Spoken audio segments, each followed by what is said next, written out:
کرنا چاہتا ہوں کہ جمہوریت کے لیے یہ قربانیاں ہم نے دیں، آزادی کے لیے یہ قربانیاں ہم نے دیں، مساوات اور رواداری کے لیے دیں، اور سماجی انصاف کا بول بالا کرنے کے لیے قربانیاں دیں، آئین، قانون اور میرٹ کی بالادستی کے لیے یہ قربانیاں دیں، سماجی اور معاشی استحصال کا خاتمہ کرنے کے لیے یہ قربانیاں دیں،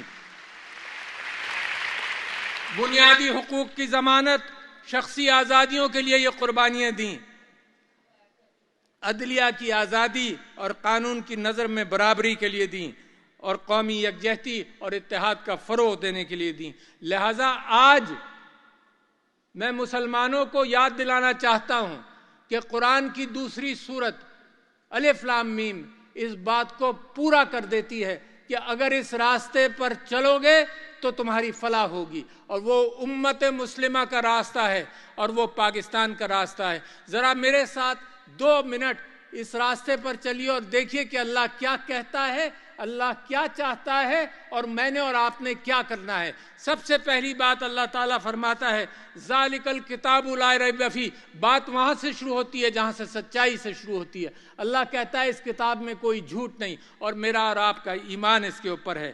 پھر اللہ تعالیٰ فرماتا ہے ھدی للمتقین، یہ ہدایت ہے ان لوگوں کے لیے جو اللہ سے خوف رکھتے ہیں اور اللہ کے بتائے ہوئے راستے پر چلنے کو تیار ہوں۔ یہ بتا دیا کہ یہ ہدایت کس کے لیے ہے، اور بچوں آپ بھی سوچیں اور بڑے آپ بھی سوچیں، بزرگوں کو بھی معلوم ہے۔ ھدی للمتقین الذین یؤمنون بالغیب، کہ ایمان لائے وہ متقی جو ایمان لائے غیب پر، کیونکہ اللہ ہے بھی اور میرے دل سے قریب ہے، میرے ہر روئے میں بھی ہے اور نظر بھی نہیں آتا، اور یہی وہ ہے کہ غیب پر ایمان لاتا ہے۔ تو ہر مسلمان گواہی دیتا ہے اس بات کی کہ اس کا اللہ پر ایمان ہے۔ بات شروع ہوتی ہے فاؤنڈیشن سے کہ کتاب سچی، اللہ پر ایمان لائے، غیب پر ایمان لائے، اور پھر وَيُقِيمُونَ الصَّلَاةَ، پہلی بات آتی ہے کہ کیا راستہ کیا ہے، راستہ کہاں سے ملے گا؟ جو لوگ نماز قائم کرتے ہیں، اور بچوں اور بڑوں اس بات کو ذہن میں رکھو کہ یہ نماز صرف ریچول نہیں ہے، یہ نماز یہ دن میں 20-25 مرتبہ میں اللہ تعالیٰ سے دعا کرتا ہوں، ان کلمات کے بیچ میں جو اللہ کی تعریف میں اور اللہ کی بڑائی کے لیے بیان کرتا ہوں، اس کے بیچ میں کہتا ہوں کہ اہدنا الصراط المستقیم، اللہ مجھے سیدھا راستہ دکھا۔ سوچیں ذرا اس بات کو، دن میں 25 مرتبہ میں مانگتا ہوں کہ اللہ مجھے سیدھا راستہ دکھا، اور سیدھا راستہ کہاں ملتا ہے؟ سیدھا راستہ سارے قرآن میں ملتا ہے، سیدھا راستہ میرے اسوہ حسنہ میں ملتا ہے، سیدھا راستہ میرے خلفائے راشدین کی زندگیوں میں ملتا ہے، سیدھا راستہ اللہ نے منور کر دیا ہے۔ مگر پھر بھی میں دعا کرتا ہوں اللہ سے کہ سیدھا راستہ مجھے دکھا دے، یہ قرآن کے اندر۔ اور پھر نماز کے ساتھ پھر اللہ تعالیٰ ایک ذمہ داری عائد کرتا ہے، وہ کہتا ہے مما رزقناہم ینفقون، کہ جو تم کو دیا اس میں سے تم اللہ کے راستے میں نکالو، جو تمہیں کھانے کے لیے دیا، جو رزق دیا، مال و دولت تو بات کی بات ہے، اس بنیاد پر میری قوم بنتی ہے، اس بنیاد پر مسلمان کی امت بنتی ہے کہ جو اللہ نے دیا یہ اللہ کا ہے۔ یہ نیشن سیکولر سٹیٹ سے ہٹ کر یہ اسلام کا دعویٰ ہے کہ یہ سب چیز اللہ کی ملکیت ہے، ہولڈ مت کرو اللہ کے راستے میں، وَمِمَّا رَزَقْنَاهُمْ يُنْفِقُونَ۔ تو میں یہ کہتا ہوں کہ پاکستان کے لیے اور اسلام اور امت مسلمہ کے لیے یہ راستے کا جو تعین کیا گیا ہے اس کے اندر سب سے بنیادی چیز ہے۔ میرے نبی صلی اللہ علیہ وسلم نے 2 کام سب سے زیادہ کیے ریاست بنانے سے پہلے، ایک یہ کہ خیرات کی، غریبوں کا خیال کیا۔ ساری زندگی ان کی مکی زندگی کے اندر آپ یہی چیز دیکھیں گے، اور مدنی زندگی میں بھی دیکھیں گے، ریاست بنانے کے بعد بھی غریبوں کا خیال کیا، وَمِمَّا رَزَقْنَاهُمْ يُنْفِقُونَ، اور انصاف کیا۔ اگر یہ 2 چیزیں مسلمانوں کی ریاست میں کم ہو جائیں تو اللہ کی برکت نہیں آتی۔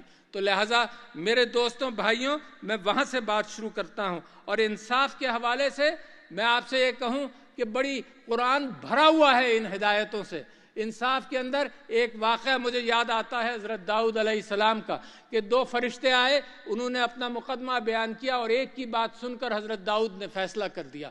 دیکھو انصاف کے لیے اللہ تعالیٰ قرآن میں ہدایت دیتا ہے کہ کیسے کرو، دوسرے فریق کو بھی سنو۔ اس بات پر یہ بات اللہ تعالیٰ کو ناگوار گزری اور حضرت داؤد معافی مانگتے رہے، اللہ تعالیٰ نے پھر ان کو معاف کیا۔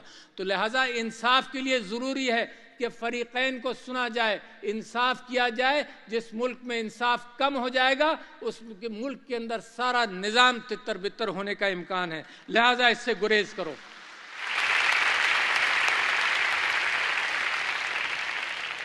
میں آپ کو یہ بتانا چاہتا ہوں کہ قائد اعظم محمد علی جناح نے، میں نے آپ سے ذکر کیا علامہ اقبال، سر سید احمد خان، پھر جب پاکستان بنا تو قائد اعظم محمد علی جناح کیا کہتے ہیں، یہ میں پڑھ کر سنانا چاہتا ہوں، اہم کلمات ہیں ان کے۔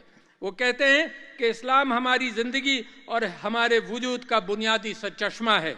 ہم نے پاکستان کا مطالبہ زمین کا ایک ٹکڑا حاصل کرنے کے لیے نہیں کیا تھا، بلکہ ہم ایک ایسی تجربہ گاہ حاصل کرنا چاہتے تھے جہاں اسلام کے اصولوں کو آزما سکیں اور اسلام قائم کریں۔ یہ اسلامیہ کالج میں 13 جنوری 1948 کو قائد اعظم نے فرمایا۔ تو میں یہ سمجھتا ہوں کہ بدقسمتی ہے کہ ہم اس راستوں سے اگر دوری کریں گے تو معاملات خراب ہوں گے۔ قائد اعظم نے کیا فرمایا؟ قائد اعظم نے کہا جابری والی بیماری سے نکلو، نیپاٹزم، اقربا پروری سے نکلو، میرٹ کو فروغ دو، اتحاد کرو آپس میں، سماجی و معاشی انصاف کرو۔ میں یہ سمجھتا ہوں کہ اسلام کی بتائی ہوئی اقدار کو ہمیں اپنانا چاہیے، اور اگر آپ اسلام کی بتائی ہوئی اقدار کو اپناتے ہیں تو میری امت میں میرے نبی صلی اللہ علیہ وسلم نے اور خلفائے راشدین نے اس کی زندگی بھر مثال دی۔ میرے نبی صلی اللہ علیہ وسلم پیٹ پر پتھر باندھتے تھے، لوگوں کو کھلاتے تھے۔ میرے خلفائے راشدین نے مسلسل اس بات کا اہتمام کیا کہ لوگوں کے اندر وہ ہمدردی رہے، غربت کا خاتمہ ہو۔ سب سے بڑی بات کہ غربت کے خاتمے کی کوشش کی۔ جب مال و دولت آتا تھا تو ایک ایک دن کے اندر لاکھوں درہم بانٹ دیا کرتے تھے۔ بی بی عائشہ رضی اللہ عنہا کے پاس لاکھوں درہم آئے، سارے دن میں بانٹ دیے۔ کوئی بینکوں کا تصور نہیں ہوتا تھا، یقیناً بینک بھی ضروری ہوں گے، مگر ایک دن میں بانٹ دیے۔ رات کو ان کی انہوں نے ملازمہ سے پوچھا کہ کچھ ہے کھانے کے لیے، تو ملازمہ نے کہا کہ 1 درہم بھی اگر آپ رکھ لیتی تو رات کا کھانا ہو جاتا۔ یہ ہیں وہ لوگ جنہوں نے پاکستان کی بیل ڈالی، کبھی اس کو بھولنا مت۔ یہ ہیں وہ لوگ جنہوں نے مسلم امہ کو دکھایا کہ غریب پروری کرو، لوگوں کا خیال کرو۔ ریاست تو بعد میں آئی ہے، ریاست تو صرف اس بات کا اہتمام کیا ہے کہ قرآن نے اور اللہ نے آپ لوگوں سے کیا چاہا تھا۔ میں آپ سے یہ کہنا چاہتا ہوں کہ غربت کا خاتمہ 2 چیزوں سے عام طور پر ہوتا ہے، اور دنیا نے اس پر عمل کیا، کیونکہ میرے ملک کے اندر غربت کے حوالے سے مجھے اور آپ کو مقابلہ کرنا ہے۔ آپ ہیں ایلیٹ، میں آپ سے ہی التجا کروں گا، آپ کریں گے اہتمام اس بات کا، غریب نہیں کرے گا، آپ کریں گے۔ غریب صرف آواز اٹھاتا رہے گا، تکلیف کا احساس دلاتا رہے گا، مگر آپ کریں گے۔ اور کیسے کریں گے؟ تعلیم کی بہتات کریں گے، ہر شخص ہر بچے کو اسکول میں بھیجیں گے۔ اور آج میں اعادہ کرنا چاہتا ہوں اس بات کا کہ 2,70,000 بچے 2,70,00,000 بچے پاکستان میں اسکولوں کے باہر ہیں۔ 2,70,00,000 بچے اسکولوں کے باہر ہیں۔ کیسے پاکستان کی تیاری ہوگی؟ اور جس کو اس کی مثال اس طرح سے جوڑتا ہوں کہ جو لوگ ٹیکس دیتے ہیں وہ بھی محدود ہیں، تو لہٰذا جو ٹیکس دیتے ہیں، مراعات یافتہ طبقہ ٹیکس دیتا ہے اور جو بیچارے سیلریڈ کلاس ٹیکس دیتے ہیں، وہ بوجھ اٹھاتے ہیں ان لوگوں کا جو ٹیکس چوری کرتے ہیں۔ تو آپ چند ایلیٹ، چھوٹا فیصد، چند فیصد ایلیٹ، کیا یہ بوجھ اٹھا سکتے ہیں اس ملک کا جب آپ باقی قوم کو ان پڑھ چھوڑ دیں؟ تو لہٰذا میں سمجھتا ہوں غربت سے نکاسی کا بنیادی معاملہ اس بات کا ہے کہ بچوں کو اسکول میں بھیجا جائے، اس کے لیے ایک الگ گفتگو ہو سکتی ہے۔ دوسری بات، جن قوموں نے ملکوں کو غربت سے نکالا ہے انہوں نے اچھی صحت کا اہتمام کیا ہے. تو میں یہ چاہتا ہوں کہ قوم کا فوکس اچھی صحت پر آئے، اور اچھی صحت کے لیے بہترین راستہ وہ ہے جو پریونشن کا ہے، جو احتیاط کا ہے. اور آپ نے کووڈ کے اندر دیکھا کہ جب میری قوم نیت کر لیتی ہے کوئی کام کرنے کا تو میری قوم اس میں سرخرو ہوتی ہے. برابر کے ممالک میں بے انتہا اموات ہوئیں، مگر میری قوم نے جب جستجو کی اور سب نے مل کر اور اللہ سے راستہ جوڑے رکھا تو میری قوم کے اندر اموات کم ہوئیں. صحت کے اندر پریونشن، طہارت، احتیاط بے انتہا ضروری ہے. لہذا خواندگی اور صحت کے مسائل بڑی اہمیت رکھتے ہیں. مگر یہ بھی یاد رکھیے کہ کچھ انڈسٹریز اور کچھ ایریا ایسے ہیں جو ترقی کرنا چاہیے، جن کو زراعت کے اندر، آئی ٹی سیکٹرز کے اندر. مگر میں یہ بھی بتاتا چلوں جہاں اس کی ضرورت ہے کہ زمین کے اندر جو اللہ نے دولت پیدا کی ہے اس کو نکالیں. مگر سب سے زیادہ ضرورت اس بات کی ہے کہ جو انسان کے دماغ میں دولت ہے، دنیا آج اس کی قدر کرتی ہے. اگر یہاں پر مسلمان اور پاکستانی اگر اس بات کا اہتمام کر لے کہ دنیا کے اندر انصاف کا، دنیا کو دکھائے کہ اس ملک کے اندر اسلام کے پیروکار ہیں، ہم انصاف کرتے ہیں، تو ساری مال و دولت میں قسم کھا کے کہہ سکتا ہوں اللہ کا وعدہ ہے کہ آپ کے قدموں میں پڑی ہوگی. اس کا انتظار آپ کو نہیں کرنا پڑے گا. بس یہ یاد رکھیے کہ اس وقت نیشن سیکولر سٹیٹ کے اندر اخلاقیات، ایتھکس اور موریلٹی کا فقدان ہے. اس وجہ سے دنیا میں آج بھی جنگیں جاری ہیں اور آج بھی قتال ہے. اور میرا قرآن اور میرا اللہ کہتا ہے، انسانوں کے لیے کہتا ہے، صرف مسلمانوں کے لیے نہیں کہتا، کہ اگر ایک انسان کی جان بچا لی تو سمجھ لو انسانیت کی جان بچا لی. اگر ایک انسان غلط قتل ہوا تو سمجھو انسانیت قتل ہوئی ہے. میں جو آپ سے بات کرنا چاہتا ہوں اس کے اندر ایک بڑی چیز یہ ہے کہ میں آج کل کے سیاستدانوں سے اور سٹیک ہولڈر سے یہ بات کرنا چاہتا ہوں کہ عفو اور درگزر، فرگیونس کو اپناؤ. میرے نبی صلی اللہ علیہ وسلم نے آخری خطبے میں کہا کہ میں اپنے قتل معاف کرتا ہوں. یہاں تک کہا معیشت کے لیے انہوں نے کہا کہ قرضہ معاف نہیں ہوگا، کیونکہ معیشت چلتی قرضے کی بنیاد پر ہے. مگر لوگوں کے اندر منافرت کم کرنے کے لیے انہوں نے عفو درگزر کے حوالے سے قتل معاف کیا. اور میں سمجھتا یہ ہوں کہ یہ جو میری ملک کی ڈیمانڈ ہے میرے لوگوں سے اور لیڈران سے، وہ یہ ہے کہ اکٹھا ہو جاؤ. کون کہتا ہے کہ کشتی کے اندر ہر سمت کو چلانے کے لیے لوگ موجود ہوں تو کشتی چلے گی؟ کون کہتا ہے کہ کئی ڈرائیور گاڑی میں موجود ہوں تو گاڑی چلے گی؟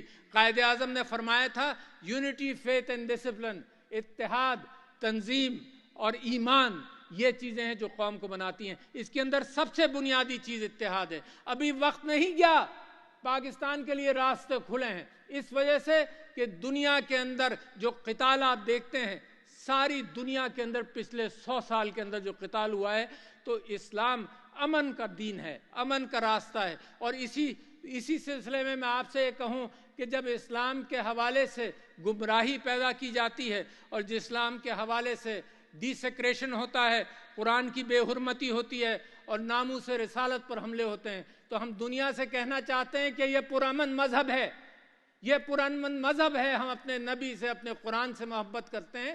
اور قرآن کے اندر اس پہلی صورت میں ہی آیا کہ جو تم پر، میرے نبی کے اوپر اللہ کہتا ہے جو تم پر ایمان لائے اور تم سے قبل لوگوں پر ایمان لائے، حضرت داؤد، حضرت موسیٰ، حضرت عیسیٰ.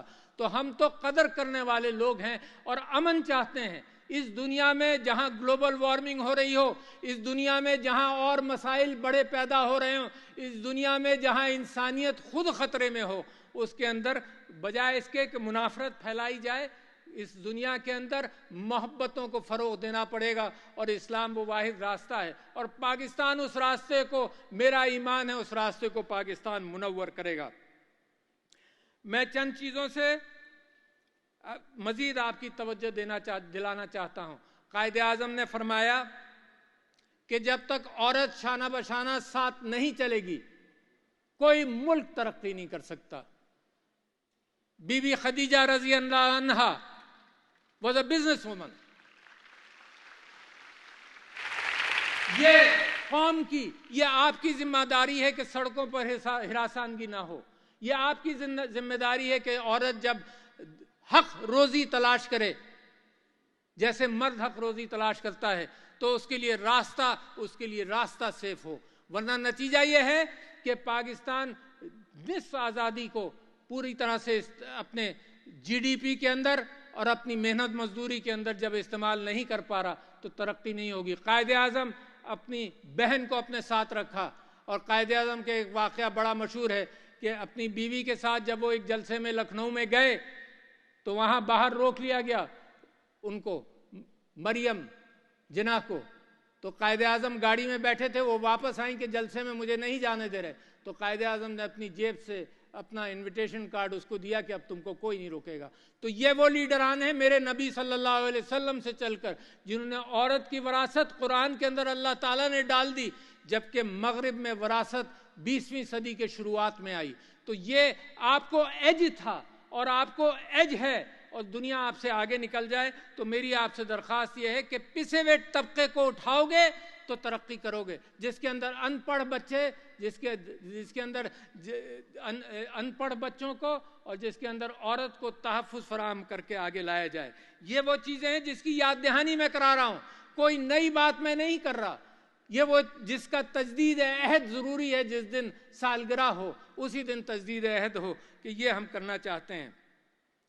میں آپ لوگوں سے یہ بات کرنا چاہتا ہوں، اپنے کشمیری بھائیوں کے ساتھ یکجہتی کا اظہار کرنا چاہتا ہوں کہ اقوام متحدہ کی قراردادوں کی بنیاد پر ہم یہ سمجھتے ہیں کشمیر بنے گا پاکستان، ہم یہ جانتے ہیں کہ ان کے اوپر ظلم اور ستم ہو رہا ہے، ہم یہ کہتے ہیں کہ ہم انشاءاللہ کشمیر جب بنے گا پاکستان تو آج ہم دنیا سے درخواست کرتے ہیں کہ ہم نے اقوام متحدہ پر بھروسہ کر کر اپنا فائل اقوام متحدہ دنیا کی اقوام کے سامنے رکھا اور آج تک اس کے اوپر کوئی عمل نہیں ہوا، تو ان کو ہم اپنی دوستی اور اپنا ساتھ ہم ان کو بتانا چاہتے ہیں کہ ہم ساتھ کبھی نہیں چھوڑیں گے۔